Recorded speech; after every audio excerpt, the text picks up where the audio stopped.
Assalamualaikum warahmatullahi wabarakatuh. Hai, perkenalkan saya Haniatus Sakiyah dari kelas PGSTA PPG Prajabatan Universitas Muhammadiyah Purwokerto. Pada video kali ini, saya akan membahas mengenai keterkaitan prinsip understanding by design dengan ketercapaian tujuan pembelajaran. Sebelum saya jelaskan lebih lanjut, tahukah kamu apa itu prinsip understanding by design? Jika belum, tenang saja.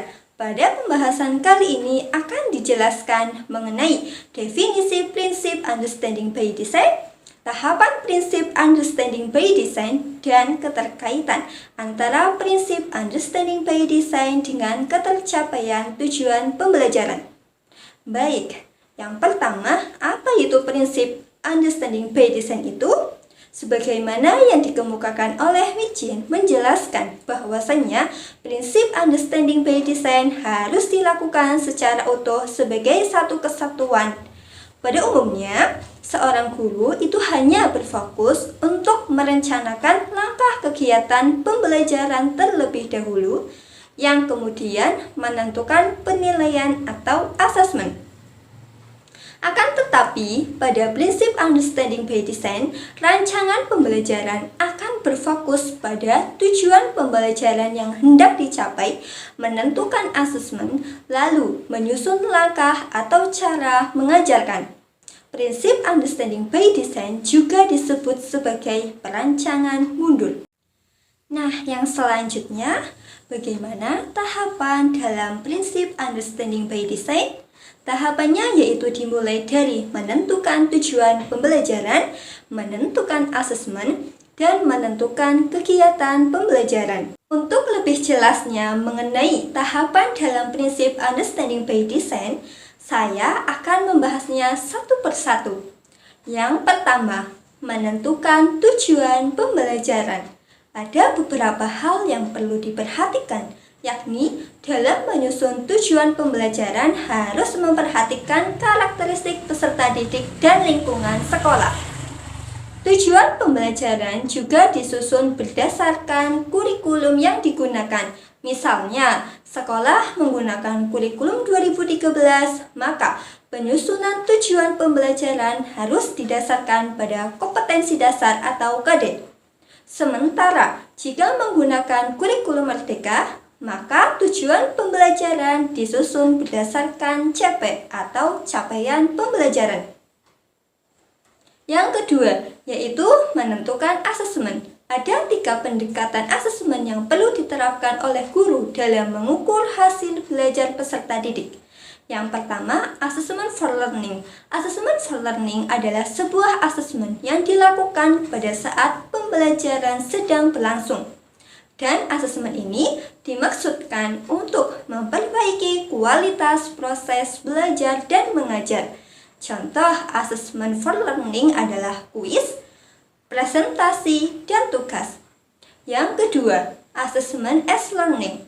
Sebenarnya, asesmen as learning memiliki fungsi yang sama dengan asesmen for learning karena keduanya dilaksanakan pada saat proses pembelajaran.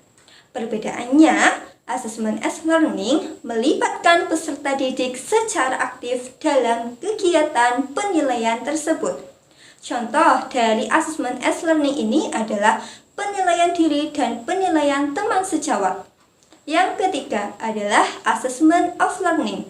Asesmen of learning adalah asesmen yang dilaksanakan di akhir proses pembelajaran dan dimaksudkan untuk mengukur capaian belajar atau hasil peserta didik setelah mengikuti proses pembelajaran. Contoh asesmen of learning ini adalah ulangan harian, penilaian tengah semester, dan penilaian akhir tahun. Selanjutnya yaitu menentukan kegiatan pembelajaran. Dalam menentukan kegiatan pembelajaran, ada beberapa hal yang perlu diperhatikan, yakni menentukan pendekatan pembelajaran. Pendekatan pembelajaran dapat diartikan sebagai sudut pandang kita terhadap proses pembelajaran. Pendekatan pembelajaran sebaiknya dilakukan dengan berpusat pada peserta didik. Misalnya, dengan menggunakan pendekatan teaching at the right level dan culturally responsive teaching. Yang selanjutnya yaitu memilih dan menentukan media pembelajaran. Media pembelajaran adalah segala sesuatu yang dapat digunakan untuk membantu guru dalam menyampaikan informasi kepada peserta didik dan dapat merangsang pikiran, perasaan, perhatian, dan kemauan belajar sehingga dapat mendorong terjadinya proses belajar. Pengelompokan jenis media pembelajaran menurut Lessing yang pertama yaitu media berbasis manusia. Contohnya, guru, instruktur, tutor, main peran, kegiatan kelompok atau field trip. Yang kedua yaitu media berbasis cetak. Contohnya, buku, penuntun, buku latihan, alat bantu kerja, dan lembaran lepas. Yang ketiga, media berbasis visual. Contohnya, buku, chart, grafik, peta, gambar, transparansi, dan slide. Yang keempat, media berbasis audiovisual. Contohnya, video, film, program share tape, dan televisi. Yang kelima, media berbasis komputer. Contohnya, pengajaran dengan berbantuan komputer, video interaktif, dan hypertext.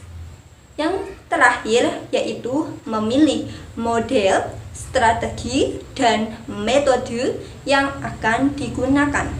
Keterkaitan prinsip understanding by design dengan ketercapaian tujuan pembelajaran. Penentuan tujuan pembelajaran di awal pada prinsip understanding by design membantu seorang guru dalam menentukan prioritas tujuan pembelajaran sehingga efektif dan sesuai dengan hasil belajar yang diinginkan. Penentuan asesmen pembelajaran dan tugas dapat memudahkan guru dalam menentukan ketercapaian tujuan pembelajaran yang sudah ditentukan terukur dengan jelas. Dengan prinsip understanding by design serta keterkaitannya dengan ketercapaian tujuan pembelajaran memudahkan guru atau pendidik untuk menentukan strategi, model, dan metode yang sesuai dengan tujuan pembelajaran. Itulah penjelasan mengenai keterkaitan antara prinsip understanding by design dengan ketercapaian tujuan pembelajaran. Jadi, sudah paham kan mengenai prinsip understanding by design? Untuk itu, dalam menyusun modul ajar diharapkan dapat menerapkan prinsip understanding by design. Penjelasan dari saya cukup sampai di sini dulu ya. Sampai jumpa di pembahasan selanjutnya. Bye.